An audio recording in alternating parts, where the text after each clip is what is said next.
sa inyo lahat. So, nakaranas na ba kayo ng stock up na throttle? Kahit nagpalit na kayo ng throttle cable. So, tingnan nyo mga boss. Ayan, ayan, bumalik ko. Ang tagal. Ayan, o. So, mapapansin sa loob, puro kalawang, di ba? So, ito lang ang kailangan nyo. Kahit WD-40, tapos Mototech na tawag dito. Pang spray lang, pang lubricant. Tapos, kuha na kayo ng pamukpok. Tapos yung flat screw manipis. Paksok nyo lang dito mga boss. Ayan, o. Uy! Tayo, kapila. Ito. Ayan, o. Saksakan nyo lang ng flat screw. So, ang purpose natin, kaya natin sinuksakan ito para mapapasok natin yung chemical sa loob. Tapos, barilin nyo lang dito mga boss. Ayan, o.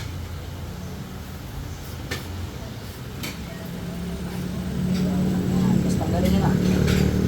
Dalawang kasi yan mga boss. Pero pinakamainam dito pag sinisipag kayo. Hagasin nyo ito. Tapos, liyahin nyo yung pinakang grab bar. May dalawang yan sa loob. Ayan, o. Kita nyo? Ang smooth na kaagad. Hindi na siya nagdala. Ayan, o. Diba? Ang dali lang. Oo.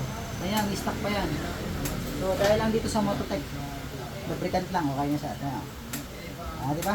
So, yan lang. Pag kinakalawang yung ganito nyo, lagyan nyo lang ng lubricant. Okay na ulit yan. Tapos, smooth na ulit mga boss. Tapos, huwag nyo kalimutan ibalik yung pinakang bar end nya. Ang trabaho kasi nito is balancer. May weights yan, ano? So, may bigat siya. So, yung paano pala, tatanungin nyo, kung maglalagay kasi kami ng tawag dito, yung lever guard. Pwede rin naman yun. Pero yun lang yung trabaho nito, na-explain ko na sa inyo. So pagbabalik nito ay simpong alin lang. Tapos may guide yan mga boss, yan o. So ilalagay nyo lang yan dito sa part na to, ayan o. May baak yan. Yan, tapat nyo lang.